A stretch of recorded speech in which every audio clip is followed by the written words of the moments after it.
Hello, Assalamualaikum warahmatullahi wabarakatuh.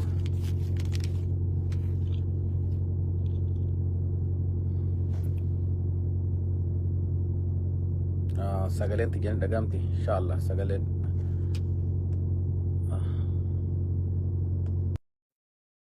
Assalamualaikum wabarakatuh. Sagaleen tiyyan dagamti jetin abdii qaba inshallah. Rakkoo yeroo ammaan tanaa keessatti walii gad deemtu sooshaal miidiyaa kana keessatti argaa jirrurraa xiqqoo dubbachuu barbaadeeti. Obboleeyyan kiyya yeroo ammaan tanaa keessatti sagaleen tiyyan dagamtiimi nam tokko asirra jirtu inshallah. I hope sagaleen tiyyan dagamti yeroo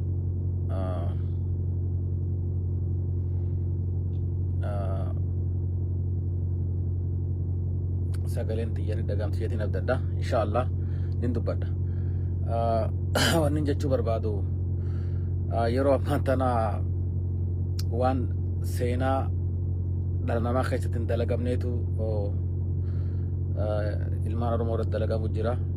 Ijoollumaa nuti Oromoof hin jettuun ilmaan Oromoo irratti raawwatamaa jira yeroo ammaan tanaa keessatti biyya Arabaa keessatti Suudii tanaa fi dhugaa dubbachuuf waan hirriba sammuu ta'eetiif boqonnaa sakandii takkaaf siin kennineetti nurra raawwatamaa jira. Okay, ni dhaga'ama fu'ee galatoome. Obboleeyyan kiyya waniin isin jechuu barbaadu dura dursoo ijoolleen biyya Arabaa keessatti Saudi Arabiyaa keessa tatta'anii miskiina karaa deemu karaa irratti dararaa yakka dhalli namaa takkaa namarratti raawwachaa jiran gosa takka illee bakka hin bu'an.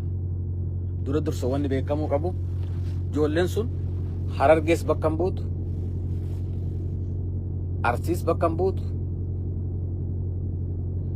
Jimma, Wallo naannoo tokko illee ijoolleen san bakka hin buutu. Dura dursoo ijoolleen san shiftaadha. Ijoollee abaaramtuu ilmaan Rabbi abaare warreen safuu hin beeyne, warreen diin hin beeyne, warreen hubannoo takka hin qabne, abbootii garaadhaa kan ka fooloora isaan gargaaru biyya adda addaa keessa taa'ee fooloora isaa guddifachuudhaan dalagu, kaan hattoota, saamtota, warreen seenaa gurraattii dhala Oromoo irratti dalaguudhaaf qophaa'anii jiranidha.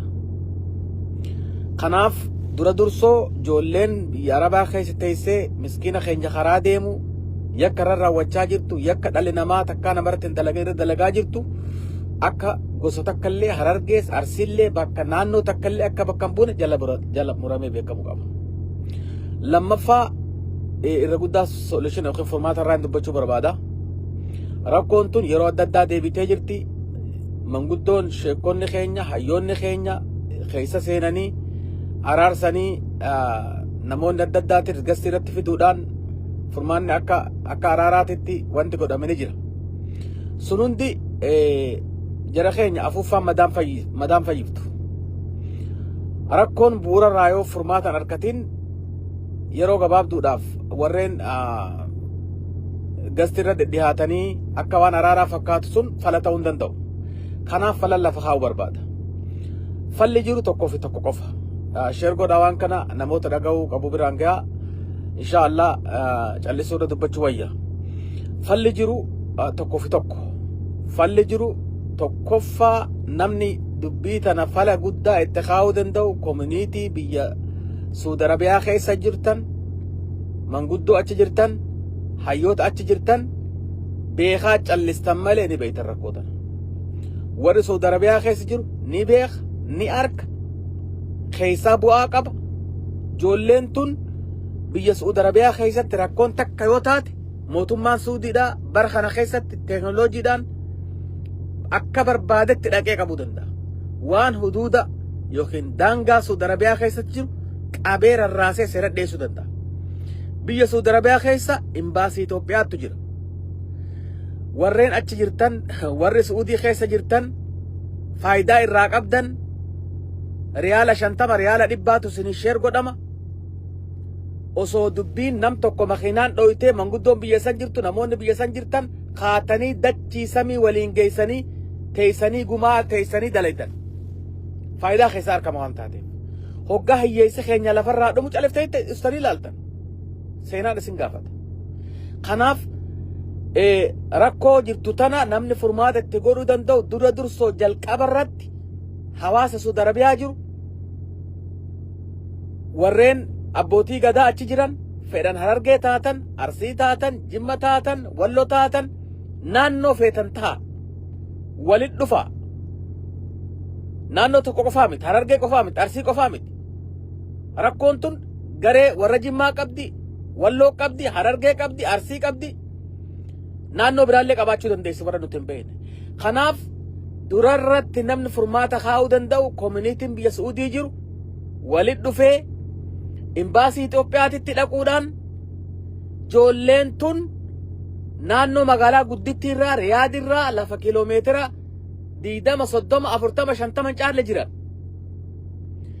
boolla keessaa baasee seera dhiheessuu danda'a mootummaan Suudiidha moobaayila isaaniitiin bakka isaan jiranitti dachii jaloo jiraatan baasanii seera dhiheessuu danda'a falli jiru araaraa miti diddibaa miti afuufuun madaan fayyistu falli jiru ijoolleen tun akka seeraaf dhihaattu gochuudhaaf imbaasii Itoophiyaa Suudi Arabiyaa jirutti dhaqaa falli jiru kana qofa deemaa dubbisaa ijoolleen tun ifaan ifatti sooshaal miidiyaa irratti gabbaaftee waan namni takkaa namarratti hin dalagin makiinaa irratti wal harkisu nama ilma namaa waan asirratti dubbatamuun nama saalfachiisu ilma dhiiraa irratti raawwachuu obboleessa keetii irratti abooda lagachuuf hin biyyaa bahe yaa boo rabbii jii nadhiis osoo jiru osoo waywaatu kanaaf warri Suudii jirtan hawaasa Suudii jirtan beekaa callistan ni beeytan ni agartan faayidaa keessaa qabdan deemaa imbaasii Itoophiyaatii wajjiin tahaa safaaraa Suudii dubbisaa ijoolleen tun guyyaa gabaabaa keessatti akka seeraaf dhiyaattu taasisa manguddummaa haasa'uun hin barbaachisu manguddummaa nama rabbi beekutti haasoyta nama seera beekutti haasoyta nama safuu qabutti haasoyta nama lammii isaa beekutti haasoyta nama lammii isaan beeyin safuun beeyin ka rabbiin beeyin ka ilma Oromoodhaa miskiina karaa deemu qabee itti taphatu kana falli isaa seeraaf dhiyeessuu qaba rarraasee mootummaan Suudii bakka fedhee fuudhee akka isaan gatii isaanii harkatan gochuu ni danda'a kana gochuudhaaf garuu dhuunfatti hin barbaachisu gareedhaan barbaachisa walitti hidhachuu barbaachisa imbaasii Itoophiyaa wajjin taatanii safaaraa Itoophiyaa wajjin taatanii mootummaa Suudii dhiheessuudhaan akka ijoolleen tun gatii isaanii harkatan gochuun ni danda'a kana qofa falli jiru falli kana malee manguddoon teenya sheekonni keenya hayyoonni keenya araara maal hin barbaachisu nama araarsuun barbaachisu shifta araarsuun hin barbaachisu shifta akkam gootee araarsita kanaaf achi keessaa fixuu qaban dhugaa keeti achi keessaa dhabamsiisuu barbaachisa ijoollee tana kana gochuudhaaf lammiin biyya jirtan maatiin biyya jirtan ka ijoolleen teessan rakkachaa jirtu mootummaa Itoophiyaatitti iyyadhaa warri biyya keessa jirtan kan Harargeetis ka Arsiitis ka naannoo biraatis deemaa qaama mootummaa naannoo keessan jiru dubbisaa mootummaan biyya keessa jiru akka tarkaanfii akka informeeshina gara imbaasiitii wajjiin walitti hidhatee ijoollee sarratti akka dalagan gochuudhaaf namni biyya keessa jirtan firoottan biyya keessa jirtan aanaa fi aaliin eessumaa dubriin gosti biyya keessa jirtan dhaqaa shiftoonni kun if jalatti namni rakkoon guddoon maali nuti bobaa jala nama qabanna odoo ijoolleen tun yakka akkanaa dalayduu warra bobaa jala qabatee usee taa'u jira osoo beeku warra gaafa rakkoon Wallo wajjin jirtu Jimma wajjin jirtu ijoolleen sanarra feemasa taatee ol baatee viidiyoo waraabuudhaan nagaan jiraachaa jiran maaf callistanitti dhiiftan rakkoo tana furuudhaaf warra gaafa Wallorraa eegalee Jimmarraa eegalee hanga sadarkaa ammaatti jiru qabanii seeraaf dhiyeessuu barbaachisa walirra kutuun hin barbaachisu. Rakkoon tun deemtee godaannisa saba Oromoo addunyaa keessatti sadarkaa United Nationitti sadarkaa addunyaatitti maqaa keenya gadi galoo gootee addunyaa irratti nu khasaarsu deemti.